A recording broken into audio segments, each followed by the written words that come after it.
que nós usamos medicamentos para tratar doenças, né? Então, de forma geral, nós temos duas formas de tratar doenças. O tratamento não medicamentoso, que normalmente ele envolve mudanças de estilo de vida, como, por exemplo, cessação tabágica, perda de peso, reeducação alimentar, prática de atividade física, entre várias outras, né? Então, existem muitas modalidades de tratamento não farmacológico, porque quanto melhor o idoso fizer o tratamento não farmacológico, mais tardiamente ele vai precisar iniciar o tratamento farmacológico naquela doença, né? E quando ele começa a usar, ele pode, de repente, usar uma dose mais baixa, uma dose menor. Então, a gente sempre prefere no idoso usar a dose mínima. Só que para usar a dose mínima, esse idoso ele tem que estar ajudando a controlar essa doença com outras questões que não sejam medicamento. E é aí que a gente fala de tratamento não farmacológico, são essas mudanças de estilo de vida, tá? Mas muitas vezes, os medicamentos são necessários, né? Principalmente naquelas doenças crônicas progressivas, e aí a gente volta no exemplo do diabetes, da hipertensão, com o passar dos anos, mesmo o paciente fazendo o tratamento não medicamentoso bem direitinho, mudando o estilo de vida, fazendo prática de atividade física, fazendo dieta, perdendo peso, parando de fumar, mesmo com todos esses controles não farmacológicos, como as doenças crônicas, algumas delas são progressivas, em algum momento ele vai precisar começar a usar medicamentos, tá? E esses medicamentos, então, eles têm o objetivo, claro que dependendo da doença, né? Mas os objetivos gerais é de alívio, de controle e muitas vezes até de cura das doenças, tá?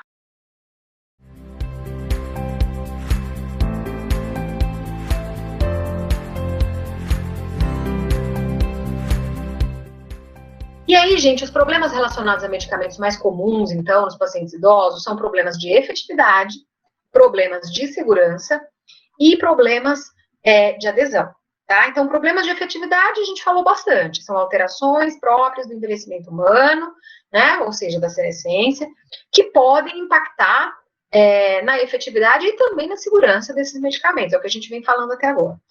Segurança, também já falamos, interações medicamentosas, mais interações medicamentosas, quanto mais medicamento ele usa, mais a chance de interação medicamentosa.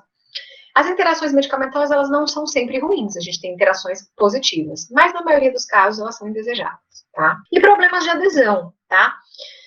Adesão, gente, é um problema sério no idoso, porque pensa a gente ter que gerenciar 10 medicamentos por dia. O idoso que toma 10 medicamentos por dia, que sejam 5, que sejam 3, né? A gente, quando tem um problema agudo de saúde, que a gente tem que tomar um medicamento, que é um antibiótico, por uma semana só, né? Uma vez por dia, ou 2 no máximo. A gente já esquece muitas vezes, né? Às vezes a gente esquece, a gente atrasa na dose, às vezes a gente sai, esquece de levar o medicamento, esqueceu de tomar, vai tomar no horário, já passou, né, um tempo que deveria ter tomado. Vocês imaginam um idoso que tem algumas comorbidades e que toma aí vários medicamentos, é muito difícil realmente gerenciar, né, esses medicamentos direitinho ao longo do dia, todo dia, 24 horas, né, não tem feriado para medicamento, não tem férias, não tem nada. Então, é muito complexo, né, a adesão é muito complexo, é difícil.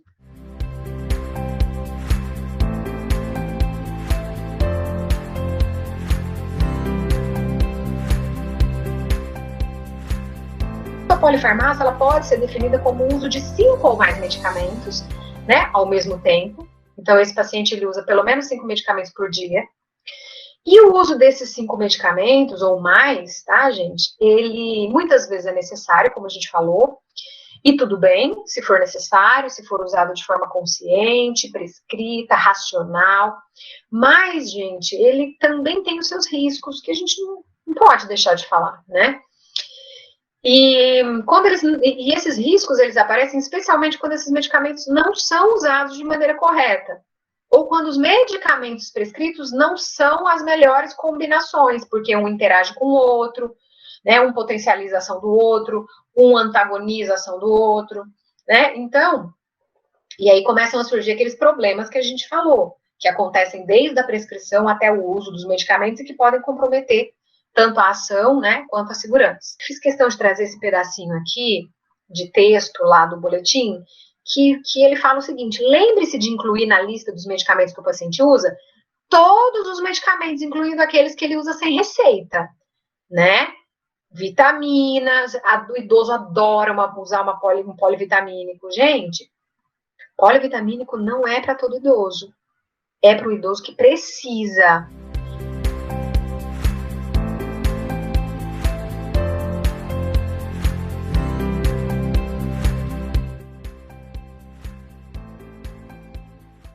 Então, quais são os impactos indesejados da polifarmácia no idoso?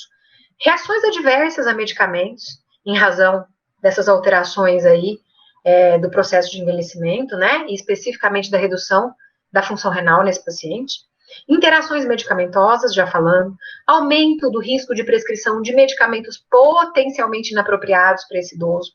Risco de queda no idoso, porque muitos medicamentos ao mesmo tempo, né?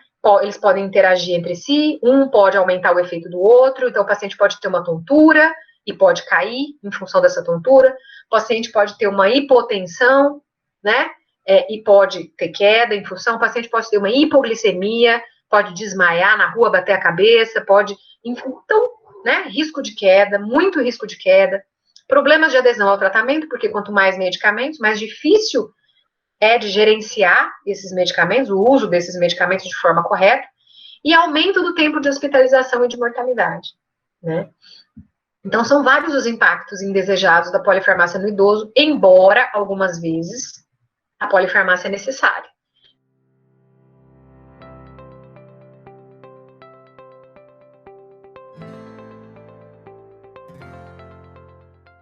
Está em inglês, calma. Quem consegue ler inglês, usem sempre essa referência, que é a padrão ouro.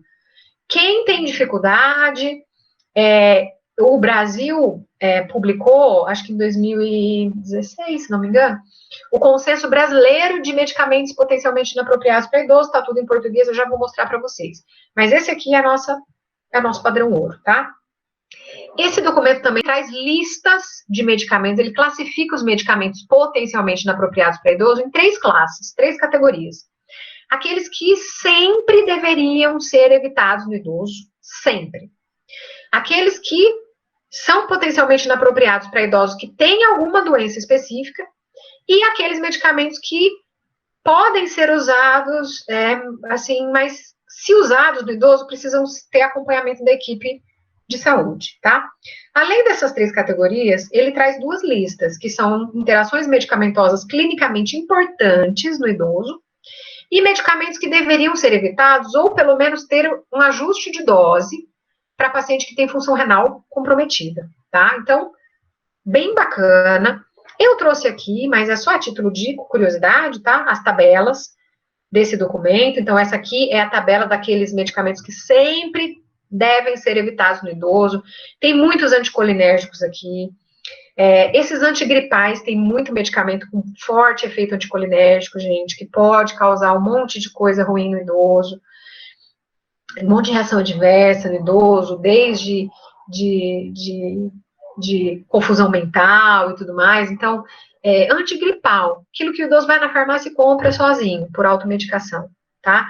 Então, coisas que ele acha que não dá nada, sim, são fármacos que ali dentro tem forte efeito anticolinérgico, inclusive nos critérios de Beers tem uma tabelinha que são só dos princípios ativos, só dos fármacos que tem forte efeito colinérgico. O idoso tem que evitar aquilo ali. E o idoso adora antigripal porque dá um soninho, porque tem um antihistamínico, né? Porque ajuda até ele a dormir melhor e tudo mais. Gente, fiquem de olho. Tá? Fiquem de olho, porque tem muita coisa ali que ele vai na farmácia e compra e que é terrível para ele. Também. Esses são os critérios de Beers, gente. É uma das coisas mais importantes quando a gente fala de problemas relacionados a medicamentos no idoso. Então, se vocês não souberem nada de nada, conheçam os critérios de Beers, que vocês já vão conhecer bastante coisa. Tá? Mas eu tenho certeza que vocês vão ficar ali bem curiosos para ler outras, né? Um pouquinho de tudo que a gente falou.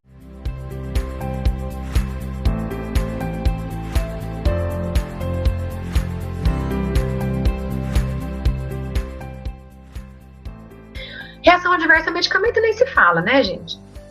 A reação adversa a medicamento é qualquer efeito indesejado que se manifesta com o uso daquele medicamento, mesmo em doses normais, tá? Então, por exemplo, a metformina. Metformina é padrão ouro para tratamento de diabetes. É o primeiro fármaco que é prescrito ali para o tratamento do diabetes, é a metformina. É um fármaco super seguro, é um fármaco barato, é um fármaco efetivo, ele é maravilhoso. Só que tem alguns pacientes que têm muito desconforto gastrointestinal quando usa a metformina.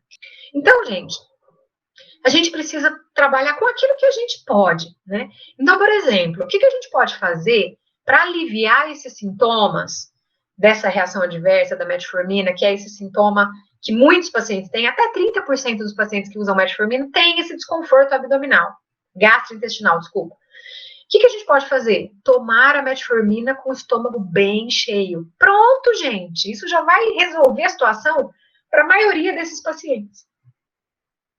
Então, os idosos, eles são mais suscetíveis às reações adversas aos medicamentos, tá? Então, aquilo que que um adulto pode tolerar, para o idoso já não tolera.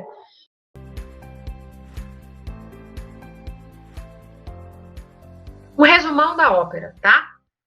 Descontinuar medicamentos desnecessários no idoso, iniciar medicamentos necessários que não estejam na prescrição, estar atento ao uso de fitoterápicos, polivitamínicos, suplementos, porque o idoso acha que isso não é medicamento, que é natural. Estimular sempre o tratamento não farmacológico, falamos isso, né? Considerar sempre medicamentos mais seguros. Então, será que eu tenho um medicamento mais seguro do que aquele que ele está usando? Né? Será que é necessário ajustar a dose desse medicamento que ele está usando? Como é que está a função renal dele? Fez exame de creatinina recente? Tem exame recente? Então, são coisas que a gente precisa sempre estar atento. E, mais do que nunca, sempre pesquisar se aquela nova queixa do paciente não é um problema relacionado a medicamento, ao invés de achar que é uma nova doença. Então, esse é um resumão da ópera, né? Cuidar dos nossos idosos, prestar atenção neles, nos sintomas que eles têm, né? E sempre levar acompanhá-los nas consultas, quando possível, e nos integrarmos a essa equipe, ajudar a equipe a cuidar bem dos nossos idosos.